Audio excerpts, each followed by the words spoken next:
that's the best thing about our community and our audience is that we have the ability to go really, really deep. We talk about really deep, profound things, but then we also can be really light. And we also can laugh and we also can make light of things. And I think I didn't know too that there was a bunch of women or women and men in our listeners that all had that same capacity to feel really intensely, but also to feel joy in that same sense. So it's given me hope for humanity, honestly, truly.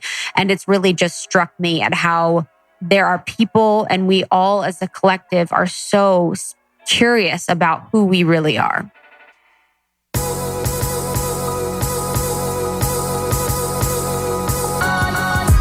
You're listening to the Almost 30 podcast, hosted by Krista Williams and Lindsey Simsick.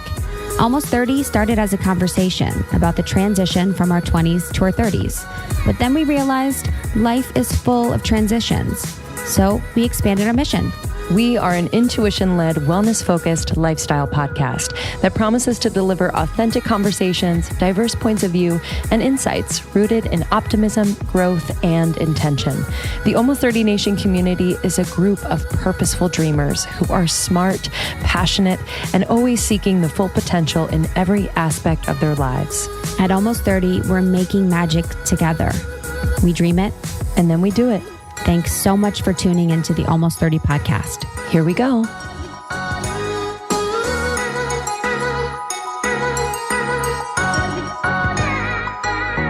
Welcome to the Almost 30 podcast. Welcome to Almost 30. You don't need to be 30 or almost 30 to be here.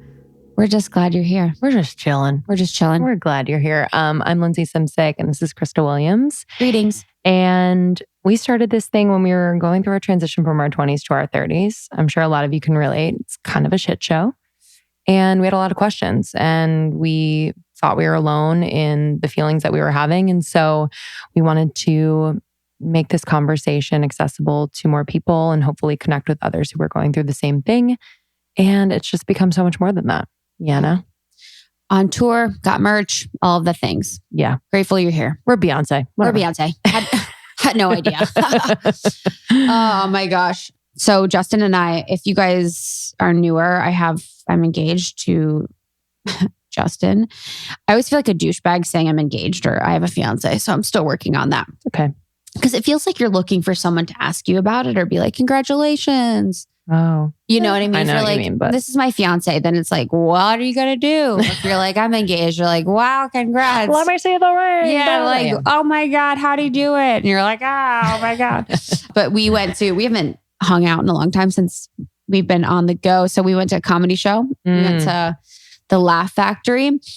And it was so funny. We were outside. So it's in Hollywood. Hollywood is like kind of crazy. It's not necessarily, it's dirty. There's a lot of riffraff happening, a lot of different energies, a lot of different people. And Justin and I are outside in the line waiting to go into the show. It's like 7:30 or something like that. We're waiting in line. And we see this guy. He's kind of a little crazy, like kind of just doing his thing. You know, I'm not talking bad about him, but he definitely wasn't in his right element. He was probably living around the area, not really sure.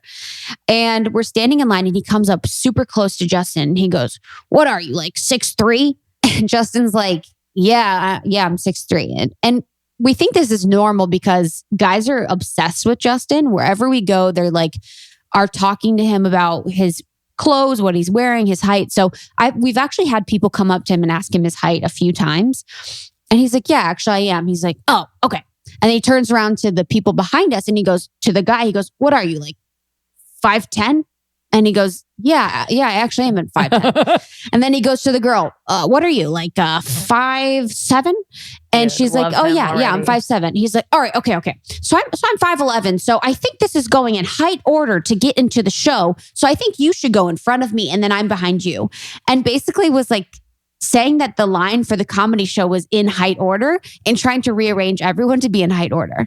That's not him. It was the funniest thing I've ever seen. Cause I was like, and the girl was like, "No, like she was like taking it seriously." She's like, "No, it's not in height order. Like we're just in line. You just have tickets to be in line. We're not in a specific order. He's like, no. He's like, you see them at the beginning, they're shorter and it's getting taller. I'm 5'11", he's 6'3". And he goes like naming all the heights. He's like, you have to get in height order.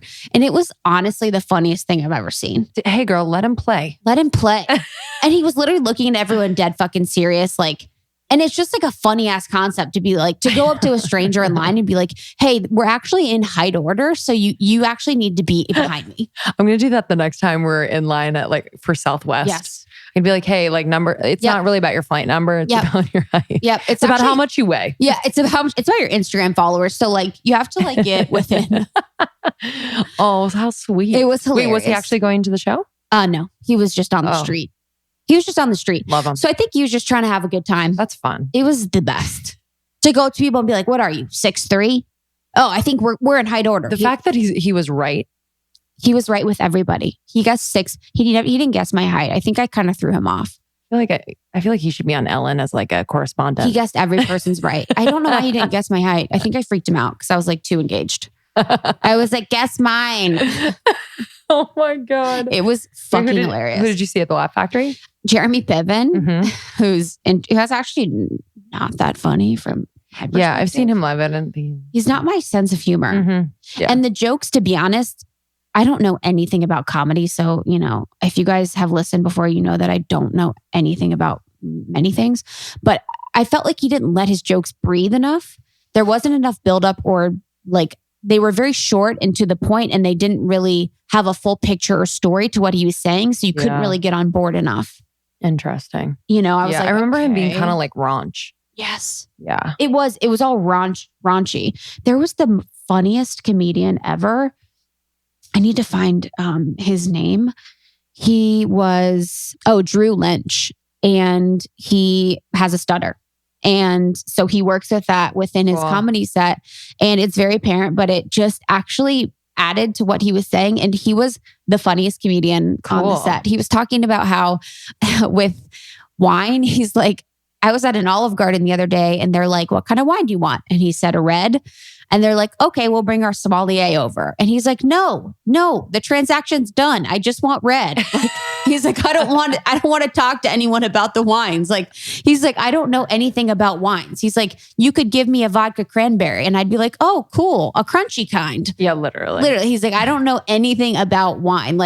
Just bring it over. And he's like, the sommelier is basically an alcoholic as a career, drinking wine all the time. It's a weird restaurant flex. And yes. I've literally sommeliers, very rarely am Peace I and love super to all our sommelier fans. Impressed. Well, I mean, I love wine, but I don't know enough to really enjoy with it. But I never feel oh wow, I learned a lot. Yes, he's like, this is an Olive Garden. I don't want to know your wine list. Truly, give me a breadstick. He was Drew Lynch. You guys can look him up on YouTube and stuff. Does he have red hair or no? No. Oh, okay. He was probably my favorite of the night, but there was a bunch of really good ones too. There was one other comedian that was talking about how when you get married, he's like, I'm real faithful to my wife, because that's the most important of all the vows that we make. He's like, no guys go up to other guys and they're like, man, I'm leaving my wife. They're like, why? And he's like, because she ain't cherishing me. He's like, oh, you gots to go. Talking about a wife not cherishing him. It was so funny. It was just a blast. It was so 2 hours laugh. In and out. We laughed. We're done. It was 9:30 p.m. Got home at 10. Hell yeah. A dream. That's awesome. A dream. I love a comedy night. Me too. Yeah. LA it's also has cheap. It's cheap. Cheap. Mm-hmm. Did they make you get drinks and stuff? Or yeah. No? Oh, okay. We just got waters. Yeah. Hey, we'll have a bottle. Did they make you pay for it? Yeah, they had to pay for the bottle. Justin got beer. Sweet. Love it. That's so fun. I went to, I was hanging out with my friend Thad, our friend Thad, who we met at On-Site. He's a musician in Nashville, super talented, and even more just a loving, sweet human being. And he's here for a little bit. And so we were catching up and we took a bike ride in Venice. We went to get coffee. We were just hanging out. We sat down and sang a song or whatever. It was fun. And then he's like, casually, he's like, do you want to go to church? And it's funny, side note, since, this person that I'm dating has come into my life, all of these, I'm kind of reconnecting with what I feel like I kind of was I don't know, not robbed of, but I went to Catholic school. It was kind of like fucked up and weird. And so like I'm revisiting this idea of like God and worship and all this stuff. I've, been very spiritual and kind of refer to it more as source and spirit and universe. But this just idea of God has been like really fun to kind of explore. And so anyway, he's like, you want to go to church? And I was like, sure. When? He's like 2 p.m. today. And I was like, yeah, I can make that work. I'll like, I had a car wash that I had to cancel. I was like, I'll cancel my car wash, whatever. And he's like, okay, cool. I was like, where is it? He's like, oh, at the Forum. I was like, what do you mean? What do you mean it's at the Forum? You're like, is this evangelical? Literally. And I kind of had an idea. And he's like, do you want to go to Sunday service? Kanye's Sunday service. And I was like, are you freaking kidding me? Is it always at the Forum? No. Okay. This was the first time, I believe. Whoa. I believe it was the first time that the public could go, like at least the LA. They've been touring around a bunch. He pays for everyone to like travel, all of the singers and musicians. And I believe they were in like New Orleans. They've been traveling around. So this was happening at the Forum. So I mean, immediately I was like, yes. And so we're so hyped on the way over. And Thad is like a man of God, like just so sweet. I learned so much learning from him. And he's kind of had like an interesting relationship with the church because he had just his upbringing what kind of like skewed it, but he's always been super, super faith-filled. And so we were just like getting hyped on the way there. And we got there and we had like floor seats, like right on the floor. And they had filled the floor of the Forum with real flowers and trees. So you walk in and it's like, it's so beautiful. And up above the stage is in the center. It's like a circular stage. And up above it is like, it looks like a portal, it's like this portal of light. So I think it was heaven, kind of like their vision of heaven. And it would kind of like change colors. And it was just so beautiful. And they had like a pastor preaching beforehand. I think he had married Kim and Kanye. Really dope. Like his energy was so, so beautiful. And then the lights went out. And that's kind of when we were walking to our seats. We couldn't see a thing. We finally got to a little place and it opened up with just this beautiful like eruption of voices of Jesus is King. And I mean, I went through, just like you went through a lot of emotions the other day. I literally went through every emotion. I was just like, crying, laughing, jumping around. Like, oh my God. it was so beautiful. And, so Kanye was there obviously the whole time and you didn't see him until maybe like 3/4 of the way through. Like he wasn't like on a pedestal somewhere or whatever. Like he was just like fucking enjoying and he was in church. Like it was a church service, you know what I mean? So he was really receiving it. He did perform like a few songs, but never got up on quote unquote a stage. Like you really didn't see him. It's just his voice. And I just thought it was so interesting. We've seen kind of his evolution as of the last few years and going from like Jesus to now Jesus is King. And there is just like this shift.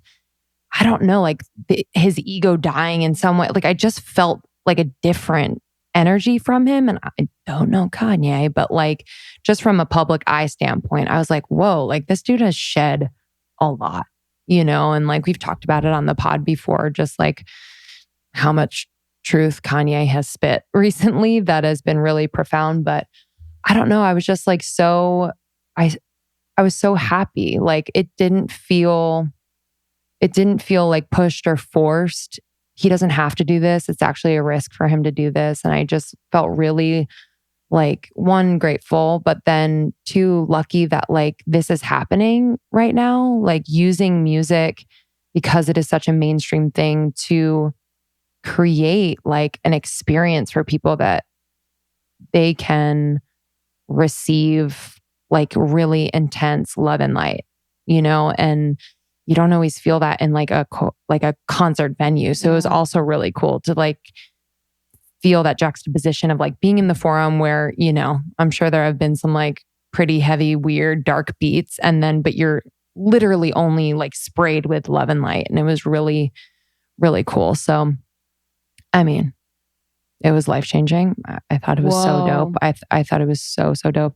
And the singers, I mean, say no more, fam. it is soul-shaking. Like, you're like, what the fuck is that? It is coming from like, yes, another, the deepest part of them. And they're so expressive, like with their bodies.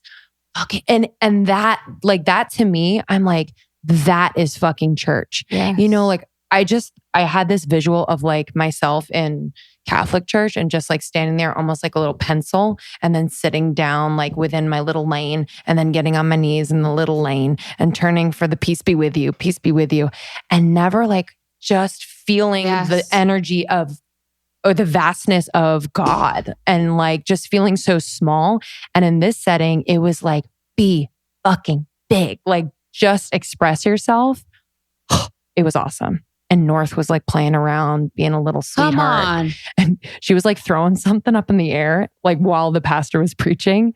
And she was like dancing around. And then Kanye, like a dad would, and just like snuck up to her and was like, hey, babe, we gotta like sit down. It was so cute. It was so cute. Oh my God, that warms my heart. So sweet. I don't think Kim was there because I think the People's Choice Awards were that night, but damn, it was so grateful to that. But like, it's really beautiful. And I pray that like this becomes more of a mainstream thing that is more accessible to people, you know, because it's non-denominational. Yeah, like they're talking about Jesus in the Bible, but I don't know. I feel like anyone could be there and get something from it. Yeah, there's something.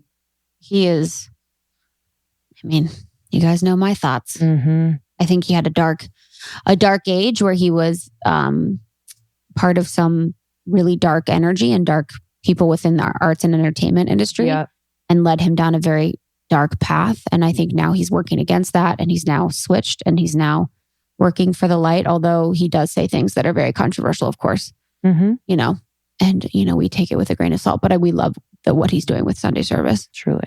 It was so beautiful. Do our own. Truly. I mean, I hope he comes to LA. Like, I hope it's like a consistent thing. You know what I was thinking about because of my engagement? I was thinking about when Kanye proposed to Kim at that baseball field. Oh my God. With her name, with Will You Marry Me on the Jumbotron and an orchestra playing his music. Oh, it was like an empty stadium.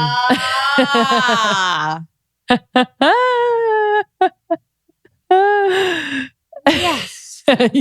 Yes. It's actually like looking back on it. Yeah, of course he rented that's the funniest stadium thing I've ever heard. But it's also like kind of weird and typical. It's just so like what? Like what? Kim, you a big baseball girl? You know what I mean? Like Jumbotron, huh? Like in his own music. Like come on. Yeah.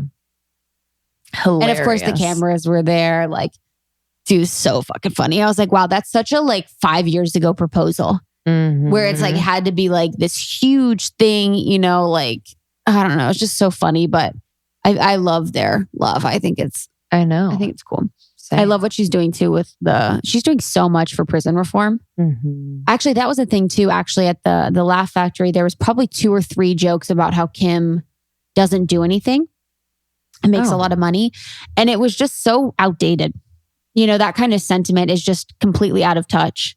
Completely. You know, if you are staying current with everything that she's doing, she has like so many businesses. Like, of course, the way that she got into the industry is kind of interesting, but it's like she has so many businesses and now she's doing so much with prison reform and law school. Like, there's just, it doesn't even, like when they say that, it's like, it doesn't even make sense. It's totally. like, okay.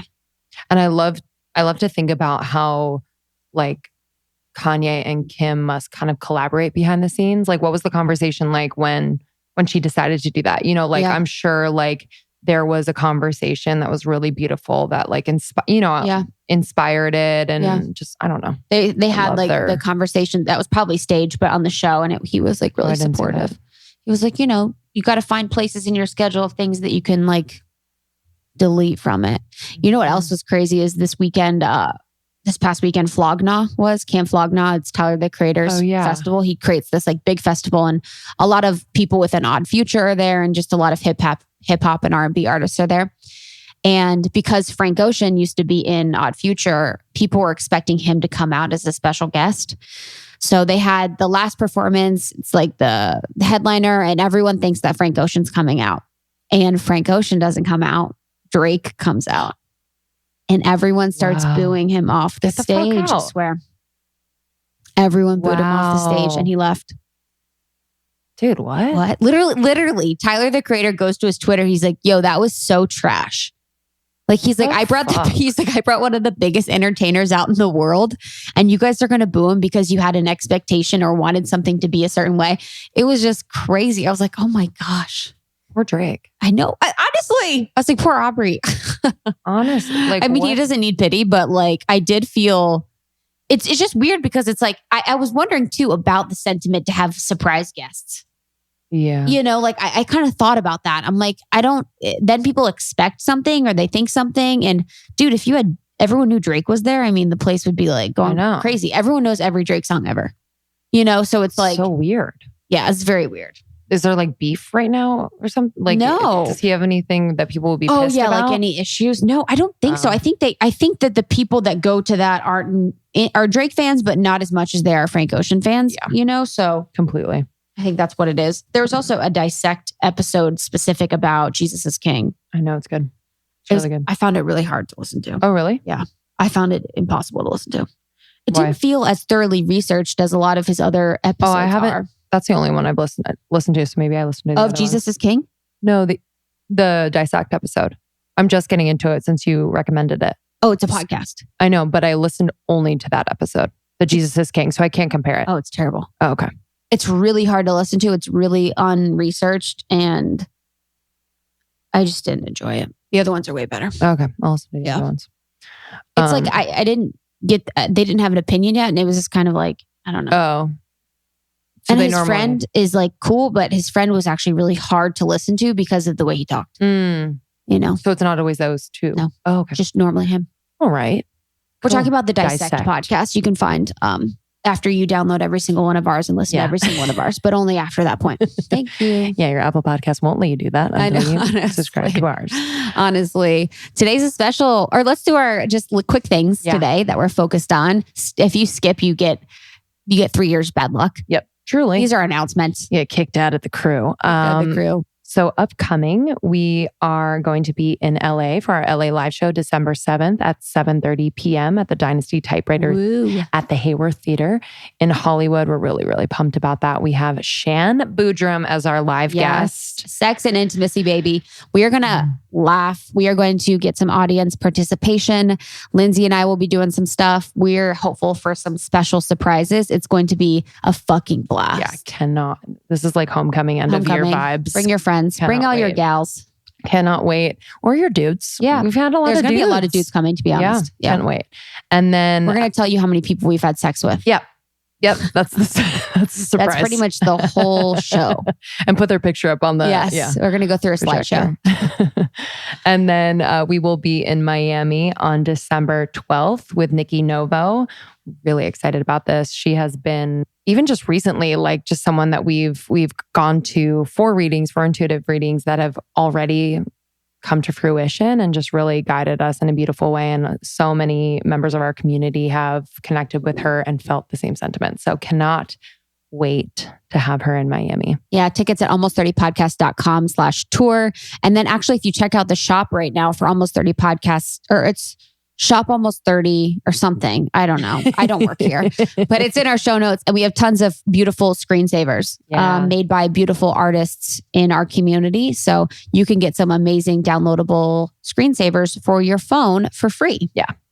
They're really, really cool. We have them on our phones. So show us yours when we see you. Yes. That's it for announcements today on the podcast. We actually wanted to share with you an interview that we did on the Inspiring Lives podcast, which is a podcast created by one of our favorite brands, Athletic Greens. Yeah. Athletic Greens is actually probably my most underrated favorite, right? Like the most underrated, I think, of my favorites. It's like, I didn't know how much of an impact Athletic Greens would have on my life. And I do 2 a day. And it's just helped my energy, my skin, It covers all the bases, especially when we travel. I mean, dude, Athletic Greens is the best. This is not sponsored. Yeah, it's Athletic Greens is honestly the best and it's worth it. Truly the best.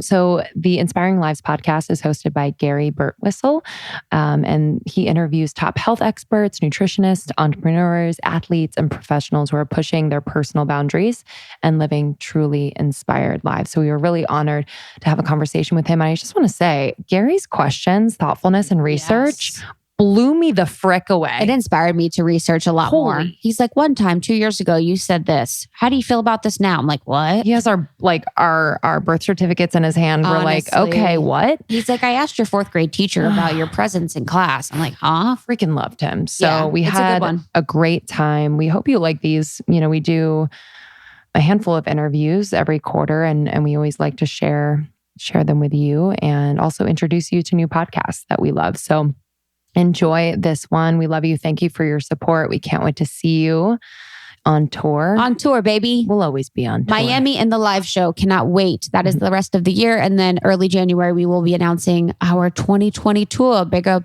better than ever. Can't wait. Can't wait. Bye. Bye.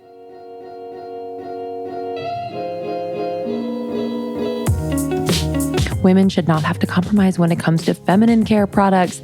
We found Lola, which is a female-founded company offering a line of organic cotton tampons, pads, liners, and all natural cleansing wipes. So there's no bullshit, no mystery fibers or doubts when it comes to what you're putting in your body.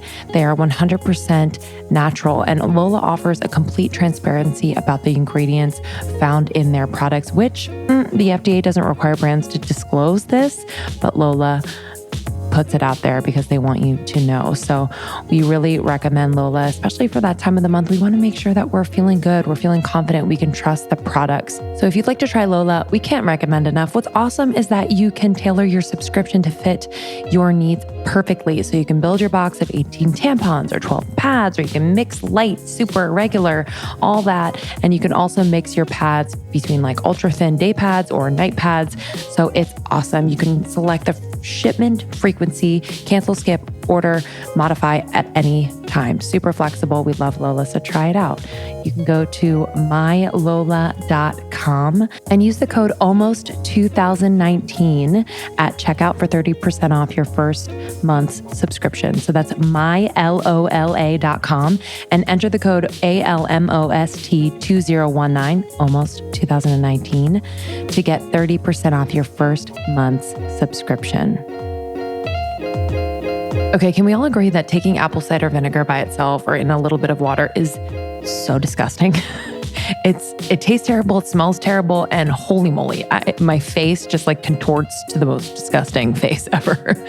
But I found Goli gummies. Yo, Krista and I have been on this train. Vegan, organic, non-GMO, gluten-free, unfiltered, and absolutely delicious. This is the way we get the age-old benefits of apple cider vinegar without the terrible taste. So they're making getting healthy real simple. So this is the world's first apple cider vinegar gummy. It's an Amazon bestseller, awarded, the parent tested, parent approved. So if you'd like to try, I mean, we cannot recommend enough. Apple cider vinegar helps with digestion. It detoxifies. It improves complexion. It enhances energy, curbs appetite. It boosts immune system. I take apple cider vinegar every time I feel a cold coming on. And these gummies are also packed with essential vitamins, superfoods, B9, B12, pomegranate, beetroot, citrus. They're all good and all clean. So if you'd like to try, go to Goli.com, Goli.com. Goli gummies, y'all. Goli.com. Use the code almost30 for 10% off your first order. So that's Goli.com. Use the code almost30 for 10% off your first order. Okay, it's that time of year, y'all. Popcorn tins are everywhere, chocolates, sweets, all that stuff. I just need a little bit of support. I need to make sure I stay on track because we're traveling. We need to be, on our shit, to be honest with you, both mentally, physically, and emotionally. And for me, eating plant-based ensures that I can do that. So I've turned to Sakara yet again to support me, and I just cannot recommend them enough. Their clean eating is designed for results. So whether you're looking to improve digestion, reduce bloat, out, shed excess weight, boost energy, increase focus, improve your skin. This has been a game changer for my skin. Sakara is for you. So they have fresh meals, teas, supplements, support organic plant-based. It's gluten-free, dairy-free, non-GMO, no refined sugar, and they are delivered directly to your door. So no prep or cooking required. You can toss something in like a pan to heat it up, but honestly, everything is ready to go. And you can customize your weekly schedule, and you'll never get bored because they're always changing up the menu and just being super inventive and thoughtful. I'm pumped as hell for next week. I'm really looking forward to their classic chopped salad. It's actually one of my favorites. I had it like last year, but they've added stuff to it. It has like hydrating vegetables, rice and beans, magic mushroom dressing. It's so delicious. And then y'all, the wild mushroom pasta with sauteed spinach and black truffle oil. See you later. Like, everything's going to be okay. So if you'd like to try Sakara, I highly recommend you can go to sakara.com/almost30 to get $60 off your first order. So that's sakara.com/almost30 to get $60 off your first order.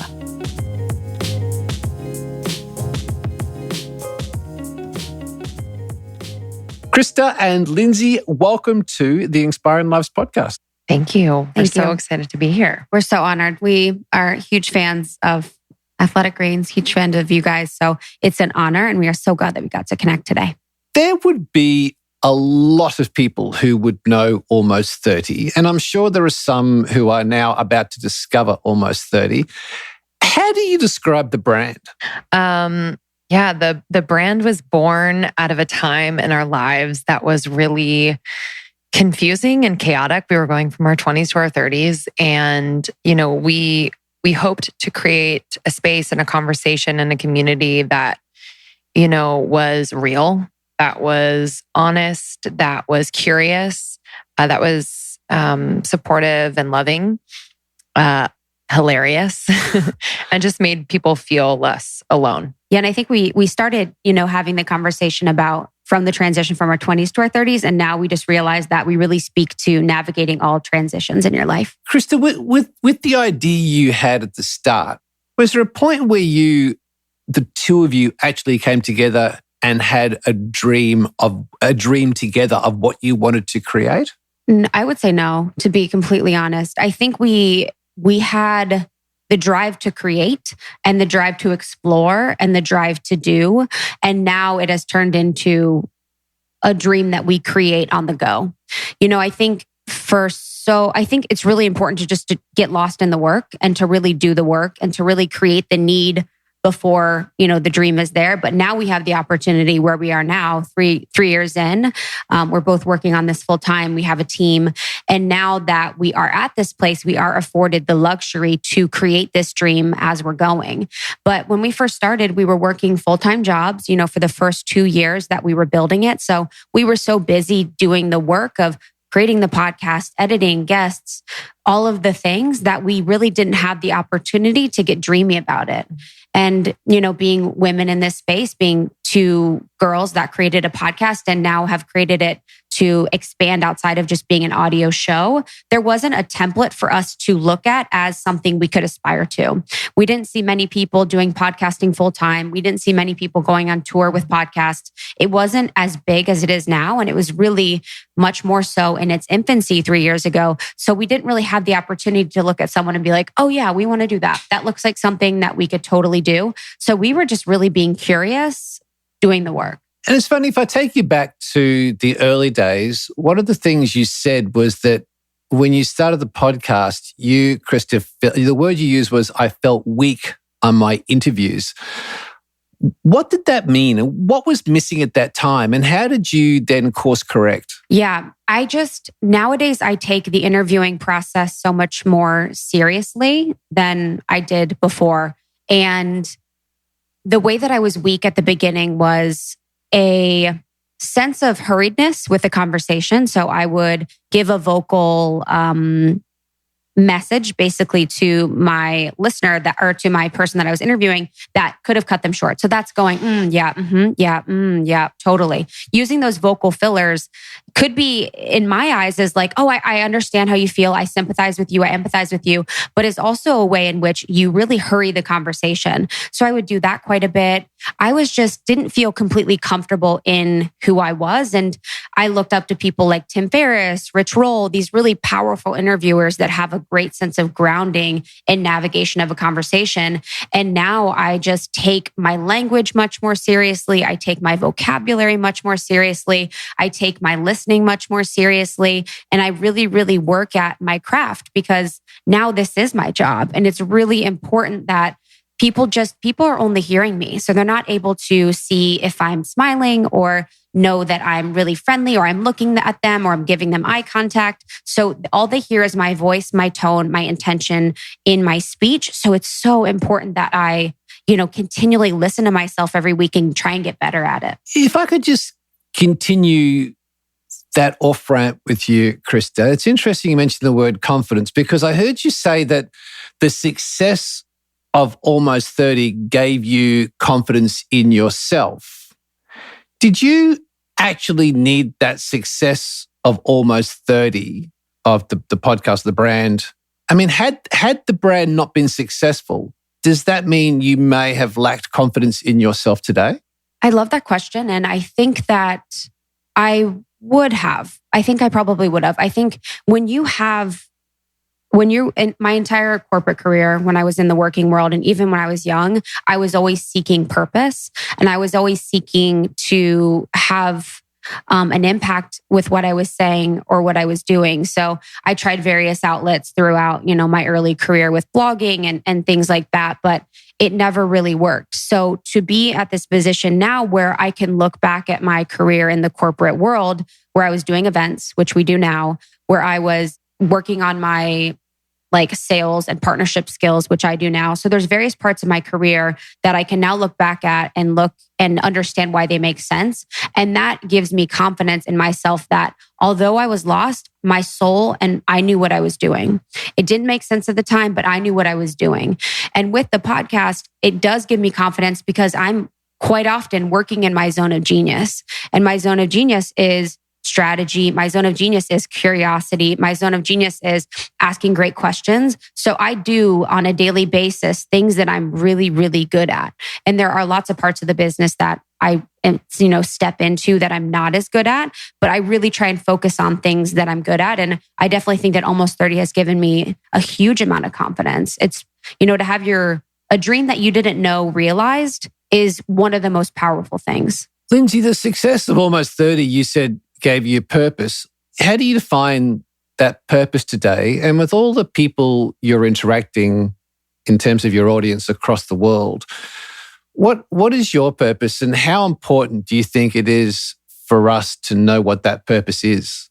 If I think about it, I don't think I've always been connected to that definition of or need for a purpose. If I think about myself even in my early 20s, late teens, I was never asked that question. I was never presented that option to actually find a purpose. I felt as though the gifts I was given, I should use to become successful, period, the end. And that, impacting people's lives wasn't really one of my first thoughts, to be completely honest. I hoped that whatever I created in terms of my art would be loved and people would be inspired by it. But I didn't think about, a purpose beyond that. And then when Almost 30 came into existence and the idea came through us, I really understood fully, in my body and my heart and my soul, what purpose was. And purpose for me feels so much outside of myself. It is a getting out of the way. It is an allowance of an idea of love, of a vision to come through you and to trust yourself during that process, to trust that because this idea has found us, that we have a responsibility to it and the community that's forming around it. And that emphasis taken off of me and onto a group of women in this case who are curious and wanting to learn more about themselves and other people and the world around them and how to just navigate it in a way that feels true to them. I mean, yeah, that is something new to me and something so beautiful and a layer of what we do that I just can't imagine living without now, you know? I forget the second part of that question, but that first part of that question did make me think because I really didn't begin life thinking about what my purpose was. No, it's really interesting, Lindsey, for you, because if you think back, your previous career, life, work was at Soul Cycle, and you were doing a lot of classes. And in fact, that's how you guys met, is Krista wanting to get into Soul Cycle and you being in the game. Yeah. And so you're leading classes, you are obviously doing well because you're doing a lot of classes. And when you think back to that period, you were doing, but probably not big. We interviewed Preetha G, who is seen to be kind of one of the modern day female philosophers, who runs O&O Academy in India with her husband, Krishna G. And she said, Gary, the problem today is we're too busy doing, we're not being. And I'm just wondering, with what you just said, is that a Soul Cycle versus Almost 30, where you were doing, you were busy and you were doing stuff, but you perhaps at that point, there wasn't a true purpose within yourself of what it was all about. Whereas now you are more being in amongst it and the doing is helping you be. Is that a bit deep or is that fair? That is definitely fair. And it's something that I think Krista and I'll speak for myself, like have been really interested in lately, because this beautiful thing that is Almost 30 is not slowing down anytime soon. It's expanding at a rapid rate. And we really want to be able to be more often so that we can take in everything that's happening and really bear witness to how others receive us and how we receive ourselves and how this beautiful idea is just taking shape. It's easy to go fast. It's distracting to go fast, to do a lot of things, to always be in the doing of it.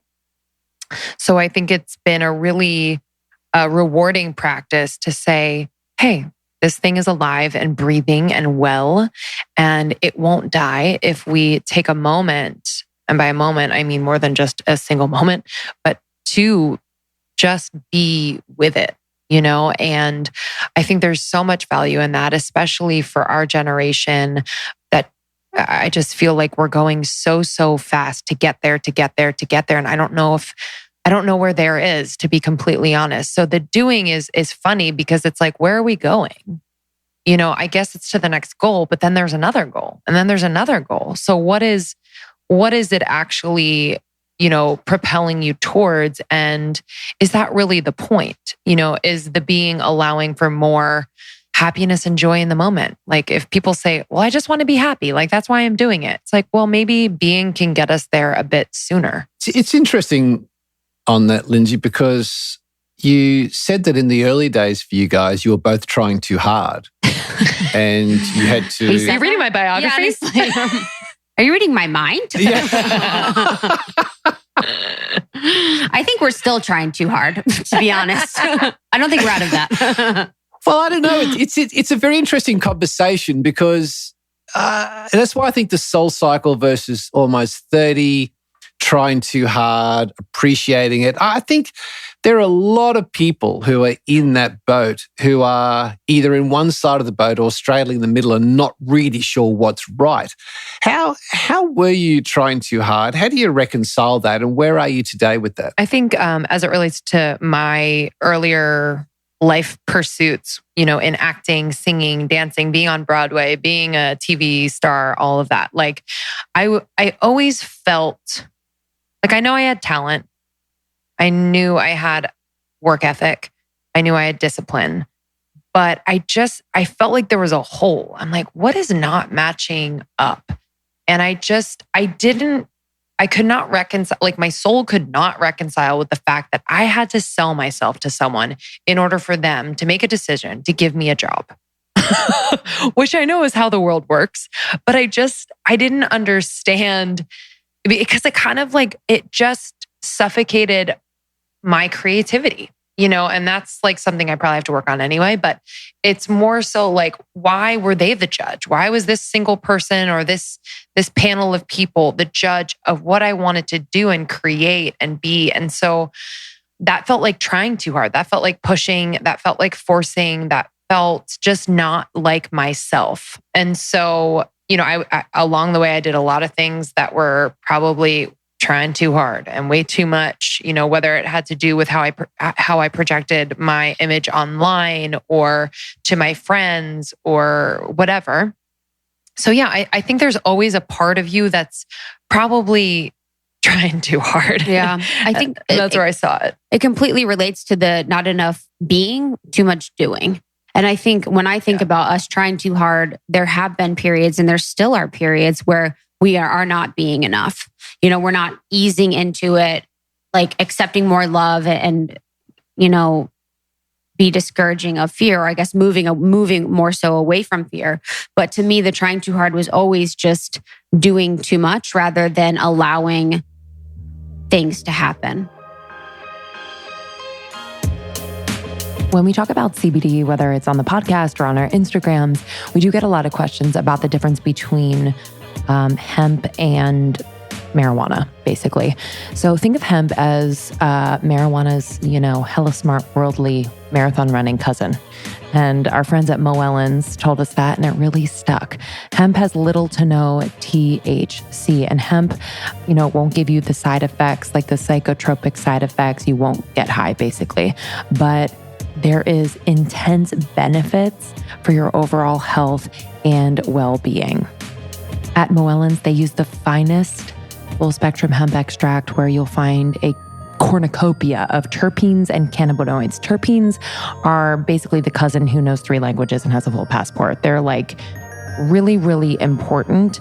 When you think of terpenes, think of like aromatherapy. So it gives the cannabis that compelling aroma and flavor in each strain. And Moellons is just a brand that does it right. I mean, the aesthetic is insane, and their products are so thoughtful and innovative. So what I'm loving from Moellons, and I'm going to tell you what's coming down the pipeline from them that I'm really excited to share, but I really love their One for All.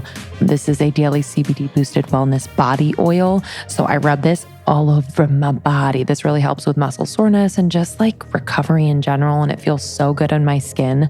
I also love the Keeper Stash. This is an avocado honey with hemp extract. So I put this in my tea. I'll put it on pancakes. I mean, yeah, their products are, the quality is insane. And their founder, Amy Duncan, is one of our dear friends who is just so committed to this brand. It was literally like birthed from her heart. I cannot say enough how proud we are to work with her, and proud of her that we are. I mean, she's grown this brand in just a few short years, and she's coming out with a CBD skincare line. Y'all, I have it. I got early access. It is incredible. So sign up for their newsletter on moellons.com to hear more about when that is coming out.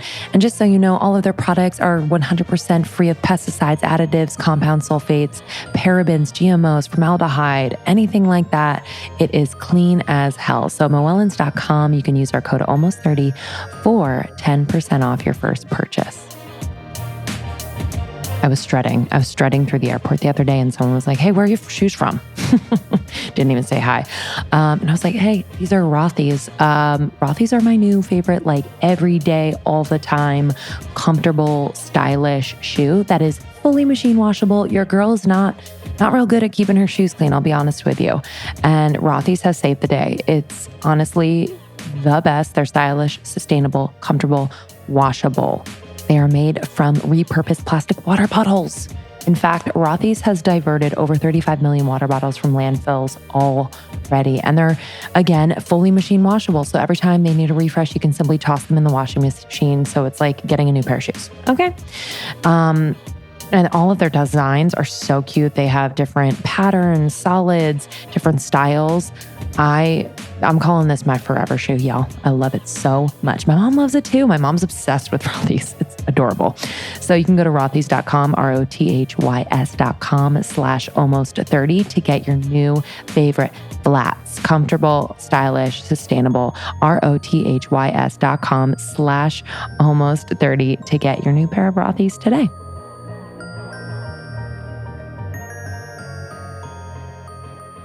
Question for you on identity. And there are podcasters now who've built their identity around their show. And I think it's fair to say that everything they do is built on the persona of being on that show. And then you guys have taken that and now you're doing stuff live and getting sellout crowds in different parts of the world, which is super impressive. But when you walk on the stage, then people, you're there as almost 30 and you're there as the stars of the show. Do you have trouble turning off that identity? Do you have trouble of actually, when you're actually not together and you are in your alone time, do you have trouble connecting to who you are as a person and not as the identity behind almost 30? This is for either of you. I feel like sometimes I have a hard time stepping into the identity of almost 30. Like people perceive me as something whenever they're listening as being X, Y, and Z. And sometimes I feel like I'm resistant to that and I don't want to be that.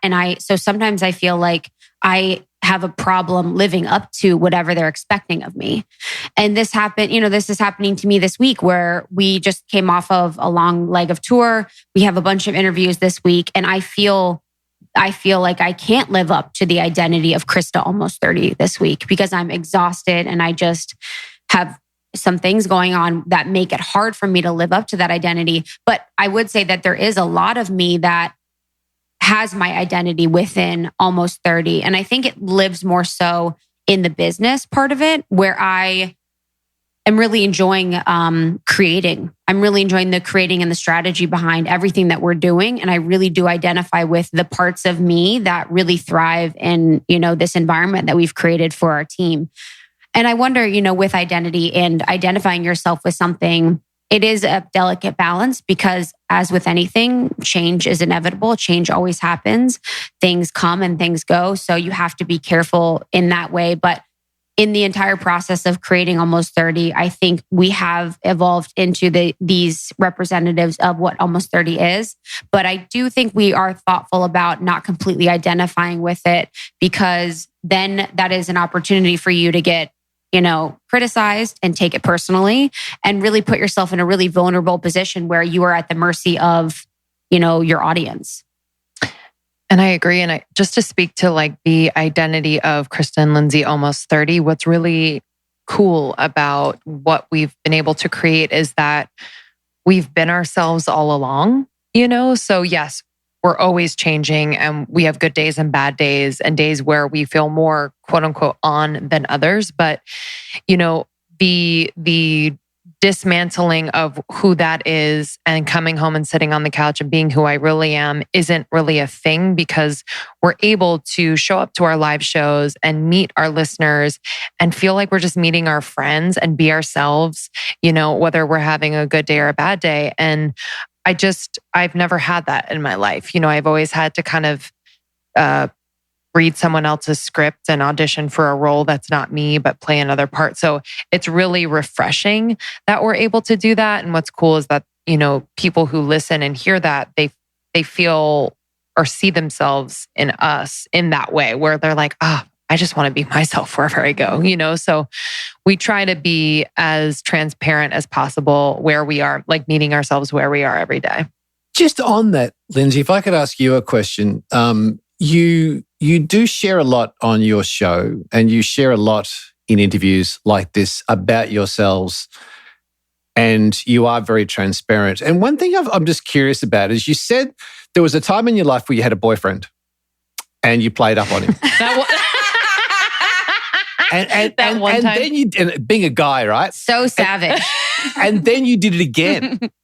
Oh, yeah. And what I'm really curious about, that you said in your mind, you said you'd always believe you didn't want to hurt people, but then you did it. You did it a couple of times.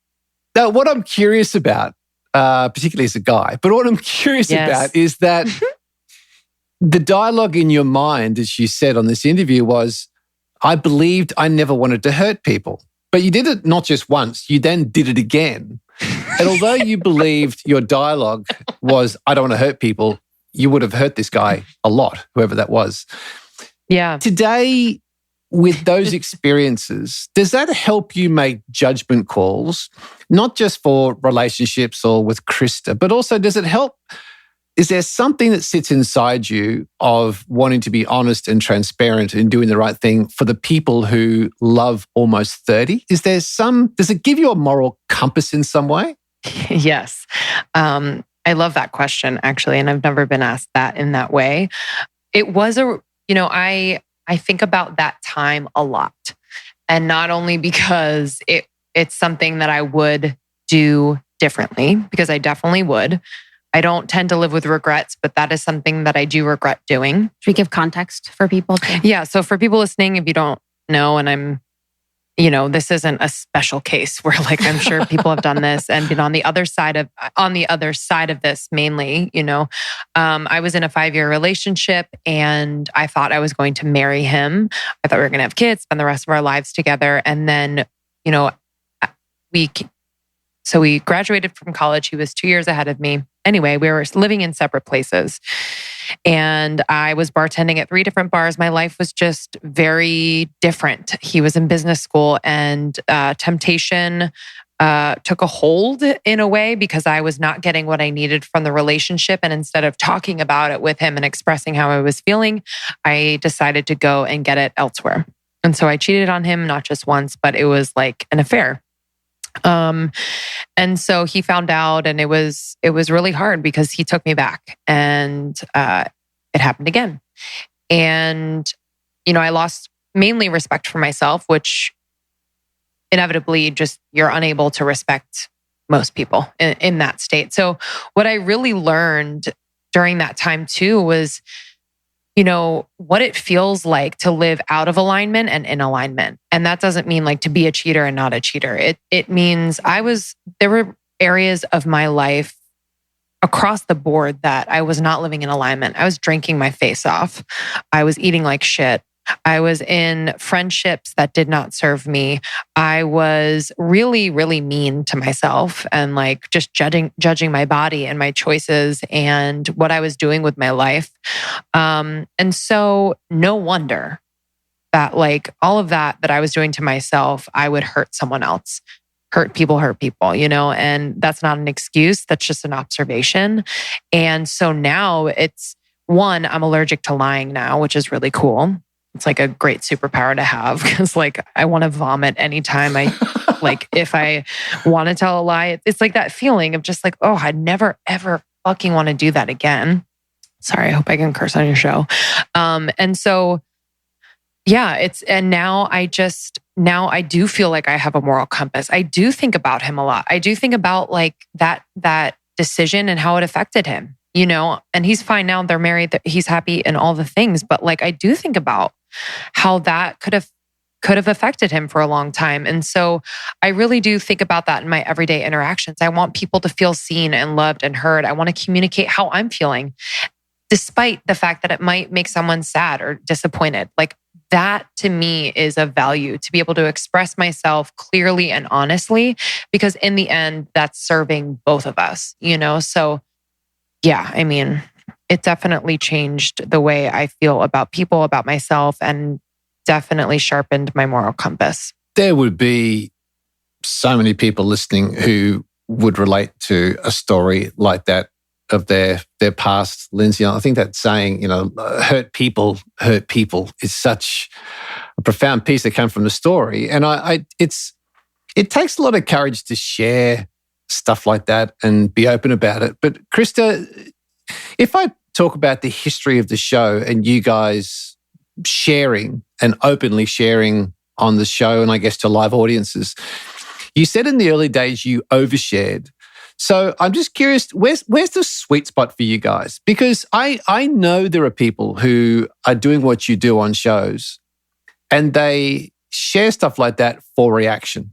they share stuff to try and be authentic, but it's actually to get listeners or to be talked about. It's not like your story just then, Lindsey, where that was a truly authentic story that had a lot of gold within it. Where is that sweet spot, do you think, that you've learned of what or how to share or not overshare? I think we've definitely learned by doing, but it's always been something that within my life, I don't share too much. People, even very close to me, don't know a lot about me. I'm always more curious about others than I am myself. So for me to even share on the podcast has been something completely new. Because it's one of those things where we've learned recently. We went to this retreat where it was very therapeutic. And I actually never felt like I had the right to share because I didn't think my story was interesting. I didn't think my story was valid. So I spent most of my life really trying to deflect and ask people questions and learn more about them, which is, one of the most beautiful parts of my life. But it's been with the podcast that I have really given myself permission to share more about my story, my journey, all of that. And it's been really beautiful. But you can see it happening where people in podcasting or on Instagram are having a moment of oversharing. And that just feels like the biggest soul, like the most disrespect you could do to your soul ever. To have this experience and then share it vulnerably with strangers and expect them to be safe for you, expect them to care, expect them to feed your soul in a response that you think you deserve. It just feels like the most disrespectful thing that you could do on a soul level. But there was a period in time, in my life, my parents are divorced. My mom got remarried. We have a very challenging relationship that I divulge and talk a lot about on the show. And she started to listen, so in that instance, in case I was sharing something very vulnerable and open that I would share with only my closest friends, which that's what it feels like when we're recording. And I remembered that we're on a live platform where hundreds of thousands of people hear every week. So I had a conversation with my mom. I was put in a place where she had her feelings hurt, etc. So as I'm learning to share and divulge, I'm also learning that people are listening and that people have their own perspectives and opinions. So I need to be very careful if I'm going to be sharing something very openly that people are listening to. But that's all a part of the process. And that's really, my cross to bear as doing what I'm doing.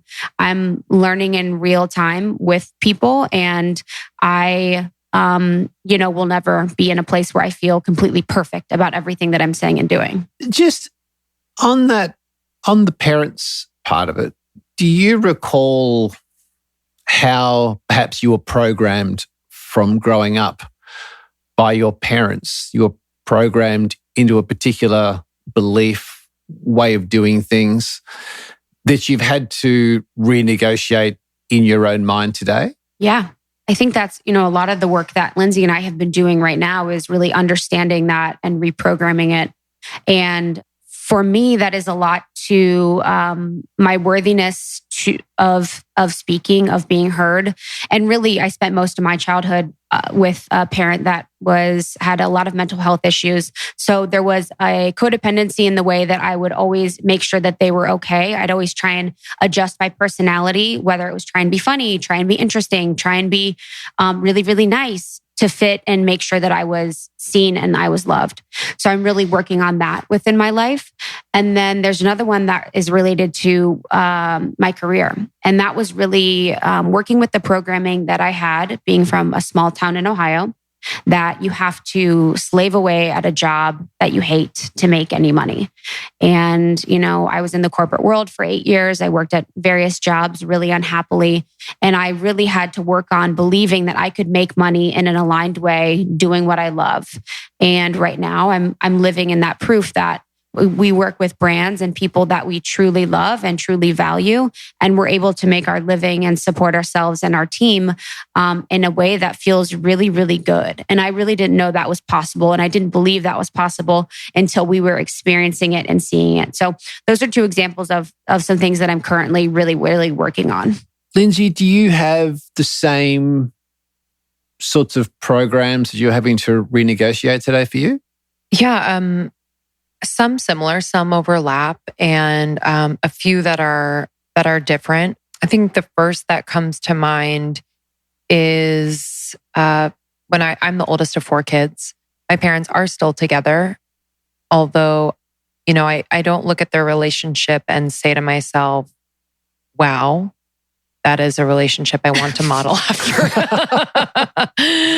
Wow. But here's the thing, what I've come to understand, I love my parents so much. Mm-hmm. What I've come to understand is they are here to learn exactly what they're supposed to learn in relationship and life between them and other people, them and themselves. And it's really none of my business. It's really not mine to fix, to save, all the things. And so that's really helped me to understand my role in it all. However, I grew up feeling like I was to protect my siblings from any hurt or pain. I was to save my parents' relationship and make it better. And I was always the middleman. And I'm sure a lot of people out there have felt this way. And so I was always trying to just make things better and manage emotions and manage people's experiences within the circumstances. So that's translated into me really feeling the need in my everyday to manage people's experiences. For example, if it's my birthday and I think about having a birthday get together, I kind of get stressed out because I'm thinking about managing 20 people's experiences within just a casual gathering actually makes me really stressed. And it's an irrational fear because I know they're all there and they love me, but it's a weird thing. It's a very weird thing. And same with romantic relationships, not holding back and not waiting to express myself or be seen because I'm waiting for someone to give me the permission to do that because they're feeling ready. So, I've been told I'm too much, I'm too this, I'm too that within relationships, too nice, too giving, too whatever, which sounds great, but a lot of people cannot receive it. It's, and to be frank, my giving and my too niceness was kind of not me at times. It was me trying to impress them and make them believe that I was good for them. Yeah. And so I was doing a disservice to myself to it. It wasn't just them not accepting me because I'm so nice and giving. It was me also not being myself. So all that to say, I'm really working on my own experience, and what that really feels like. And if I need to make changes or shifts, that I have the ability and confidence to do that. So it's a practice every day, but being in this business and creating this life, it's just, I feel like I'm afforded opportunities every day to practice that with people that love me and support me and create a safe space for that.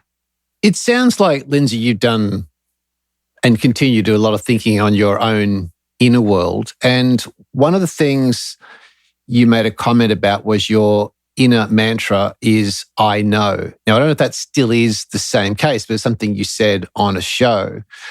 And I'm curious, is that still your inner mantra? And if it is, what do you know that you don't know that you'd like to know about?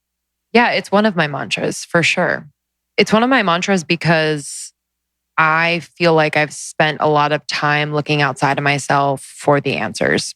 Reading books, asking people their opinion, what I should do in this situation or with my life, or waiting for people to give me the permission or to say yes and all the things. So I always want to come to myself first and check in there and see if it just on a soul level feels good.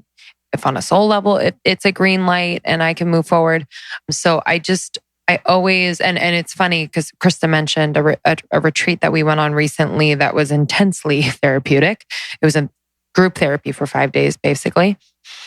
And we did this exercise in my small group therapy where, someone was up for, a session and the facilitator responded when this person said, I just don't know. I don't know how I feel. I don't know the answer. And so he said, put your hand over your heart. Ask yourself the question again.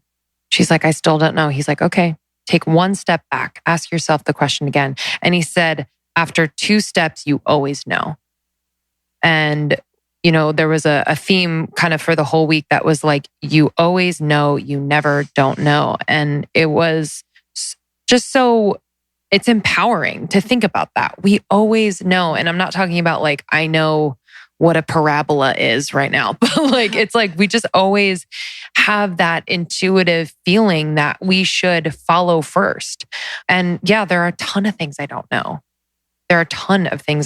But what's really cool is that I don't lie to myself now. Like I don't lie to myself and tell myself, I know I can handle it. Yeah. I'm good.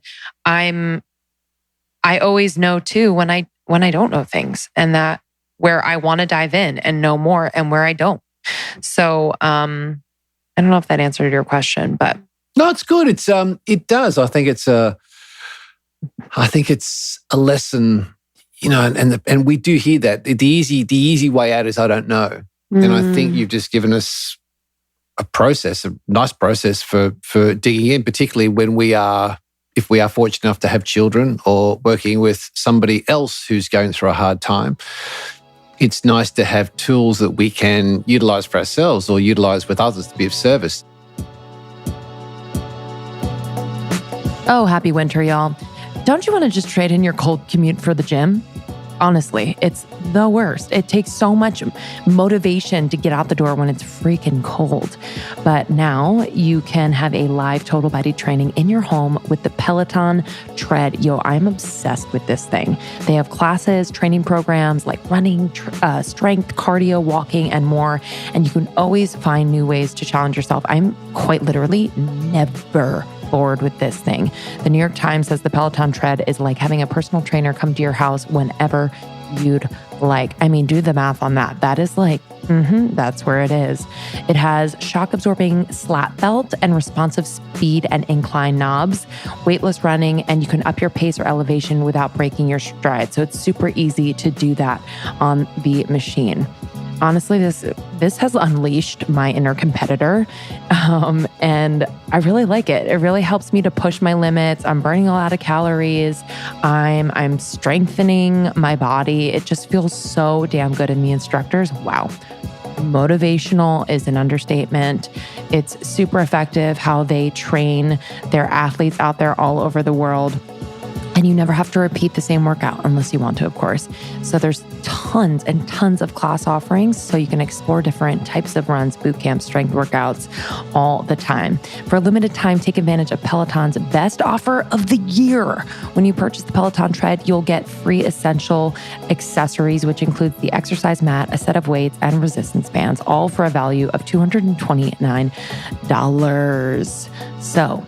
So go to onepeloton.com and use the code almost30 for this special one-time only deal. onepeloton.com. Use the code almost30 to get the free essentials accessories, which includes the exercise mat, a set of weights, and resistance bands. That's a total value of $229. You're going to love this. I feel like the holidays can be a time of year where we're not getting enough sleep because there's a lot of pressure, just a lot. Can I say that? And everyone nod their head. Yeah, it's a lot, but sleep is super important. But around the holidays, and it can get hard, but it's even more important because we need to give so much more. Does holiday stress keep you up at night? You know what I mean? Like, are you one of those people that you have so many gifts to buy, meals to cook, family to entertain, and you just want to put an end to your racing thoughts? Well, we got you, and we found Calm, and it has truly helped us sleep at night. But this is the #1 sleep app for sleep and relaxation. So they have sleep stories, which are bedtime stories for adults that can help you fall into a really deep, natural sleep in minutes. Honestly, it's minutes for me. I'm like, done. And the stories are narrated by just these incredible voices. They also have guided meditations, breathing exercises, and so much more. So join the over 60 million people on Calm today. 60 million people, you are not alone. So for a limited time, our show listeners can get 25% off a Calm premium subscription at calm.com/almost30. That's CALM.com/almost30 to get 25% off a Calm premium subscription. Happy holidays, sleep well.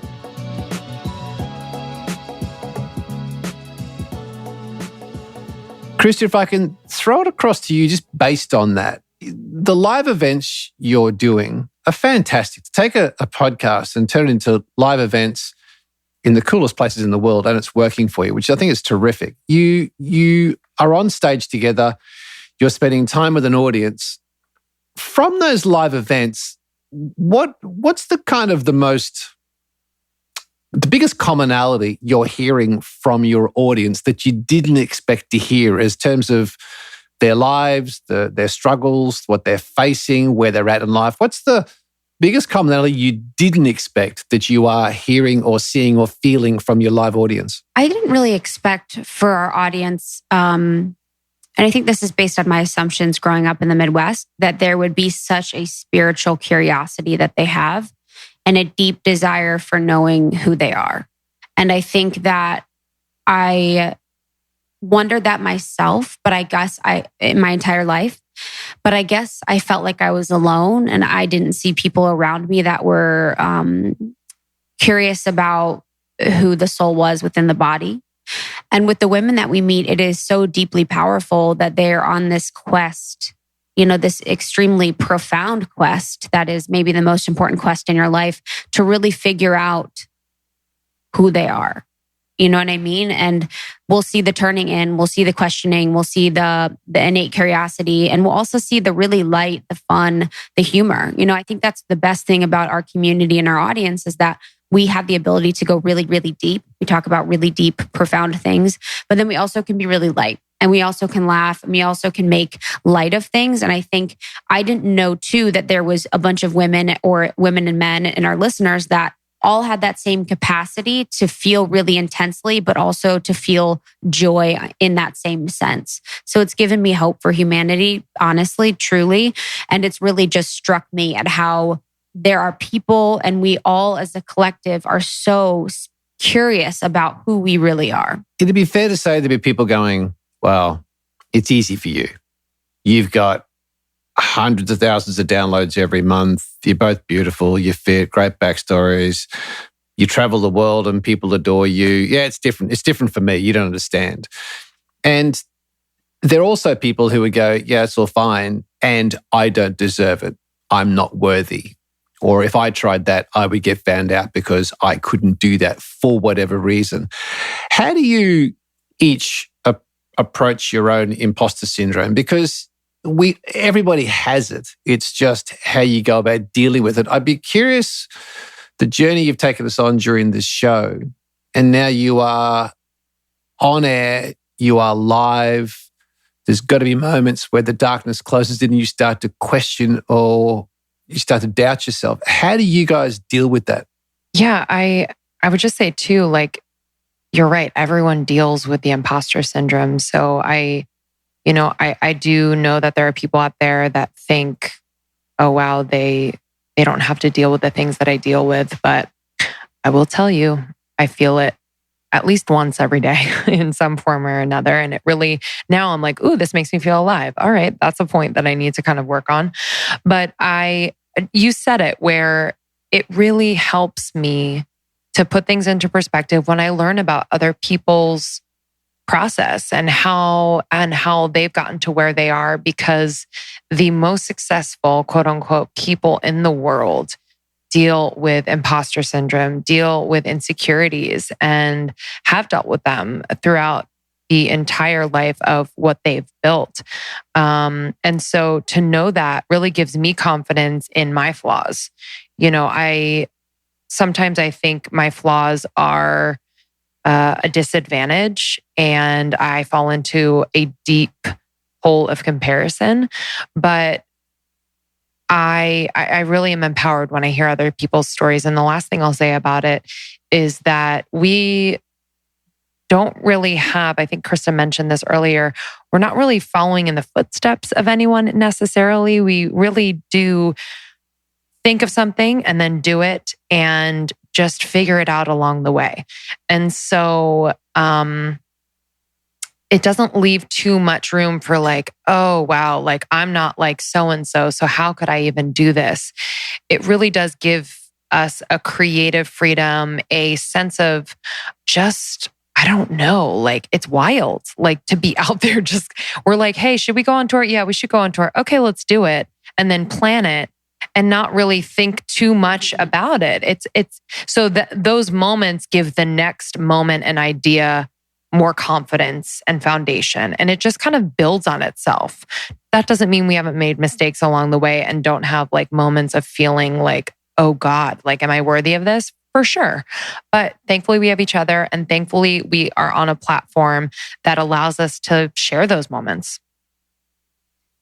Yeah. And I think too, when I hear if someone says, it's easy for them, or on the other hand, if someone says, I'm not worthy of something like that, those are both essentially two sides of the same coin, because they're both worthiness things.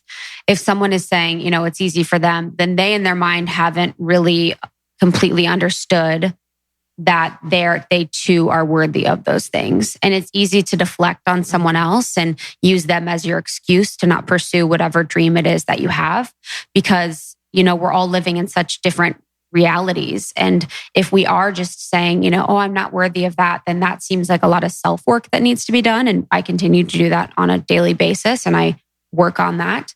And then, the easy for someone else to say in that situation, it's kind of like, if you lived your whole entire life like that, it's always going to be someone else. It's always going to be someone that has it easier than you. And you can always find that. And you will have the opportunity to find that.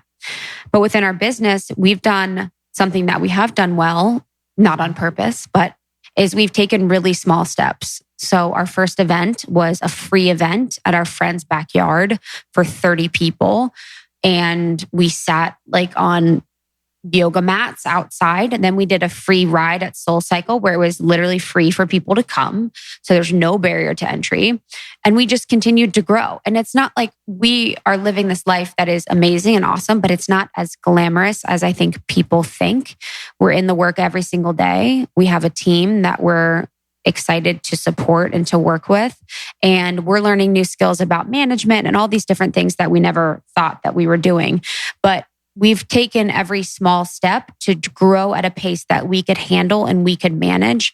And I think we never really saw, like something as an easy out. Just on that, I've got a question for Lindsey. This goes back to something you mentioned at the start of the interview that I wrote down. You said that when you were acting, Broadway, television, modeling, that there was always the judge. You're always being judged by somebody. Do you feel that judge today? And if you do, how do you deal with today's judge based on the show and live performances and the socials, everything else? Do you still feel the judge at all? It's interesting because I still write and act and sing. It's just kind of in a different context. And being out of that everyday auditions and everyday being quote unquote judged has given me perspective on exactly how that industry works. It's not that I'm not worthy of the role. It's more so that I'm just not right for it. And I would have never gotten it anyway. And it comes down to very, very particular details. Of course, you have to have talent. Of course, you have to nail the audition. But there's also like, are you tall enough, short enough? Do you know the casting director? There's just so many factors. And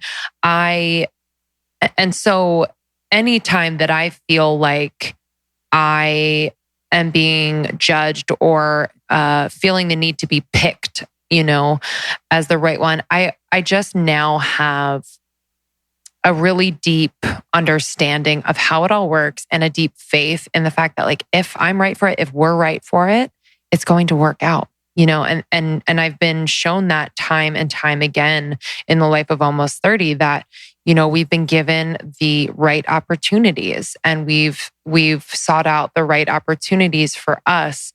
And so, we're not going to be for everyone. I'm not going to be for everyone. And that's like, for me, been a really healthy realization. I think a lot of this whole imposter syndrome and the judgment, I think fits really well together to close this thing out. There was something you said at the very head of the show. The two words you used were, you're out to create a conversation with your community. And before I ask you where the hub is and where people should go to find out more about you, Facebook is, you've got this group on Facebook and it's very, very strong, very big. Being of the generation that's grown up with the digital world, is there a concern in the back of your mind that with things like Facebook, that people are sharing and talking to you, but it's kind of not yours? Yes. Yeah, I think that's something that just thinking, I'm sorry to jump in, but I think about that a lot with having our Facebook group. So for people that are listening, we have a Facebook group for the podcast that's private, and there are deep, intense conversations that our community has on a daily basis. And then we also have 70 or so subgroups in people's cities all over the world, so that women and men that are fans of Almost 30 and support the mission can connect where they are. And I do think about that a lot. And I think if we could go back, I would hope that, or we could create a platform where that information and data could live, because it does kind of scare me and bother me that all of that data and information is owned technically by Facebook. So when I think about people starting podcasts now, if you're going to have a Facebook group or not, it's a great place since a lot of people are on it. But I kind of am rethinking it now because we do not own any of that information. It is a responsibility, it's and it can be overwhelming at times. Granted, the group is 99.9% so positive and supportive and loving, and people have said it's like the reason why they keep Facebook around for them. But we've just thought about it a lot, where it is a responsibility to create a space for that and monitor that, because people are bringing their own experiences, their own wounds with them to the table when they're having these conversations. And so for me, it is that practice in trying to control people's experiences. It's just an interesting thing. I don't have like a yes, I want it forever, no, I don't, or yes, this is my responsibility or not. It's just like it is. It can be a free-for-all. And so, we just want to make sure that we're always promoting positivity and love and support, not coming from a place of fear or anything like that. And where would you send people, Lindsey or Krista, to find out more, join in this conversation, join your community? Where is the best place for people to go to find out more about you? Yeah. So we have a few touch points that we're super active on. So Instagram at Almost 30 podcast, Almost 30 podcast. We are super active on there. And then if you search on Facebook, Secret Almost 30 podcast group, you'll find our private Facebook group. And then there are subgroups a part of that too. So if there's a subgroup near you where you live, you can join that as well. They meet up in person. And then almost30podcast.com has, all the things Almost 30, including our tour dates, which are live now. And the tour's going to some pretty interesting places around the world. Where are the next stops for you guys? We think they're amazing. Yeah. And we were just on our Midwest part. We were in Columbus, Nashville, Chicago, and now we're going to be in Philly, DC, and then we will go across to Australia, from Melbourne and Sydney. And then we will end up in LA and Miami. We did, Texas, San Fran, New York, various cities in the US. We also did London, which was incredible. But, in these cases too, it's another instance of us not really knowing how people would react or take it, and just kind of doing. And it's been such a great learning experience and been so lovely to be on tour with our community. But you sold out in London too. So as much as you had questions in your mind about how it'd go, it must have gone good, because you did a number of shows and they sold out, right? Yeah. Yes. London was amazing. Mm-hmm. It was so much more. It was incredible. We had the people there are awesome. A lot of them were transplants from the US or from different countries that actually came in. So it was really great to see people, and the shows that were so good. Mm-hmm. It's such a credit to you in a crowded, complicated, over-communicated world to create a brand so strong with so much loyalty from your listeners and your fans. It's an absolute credit to both of you of what you've done.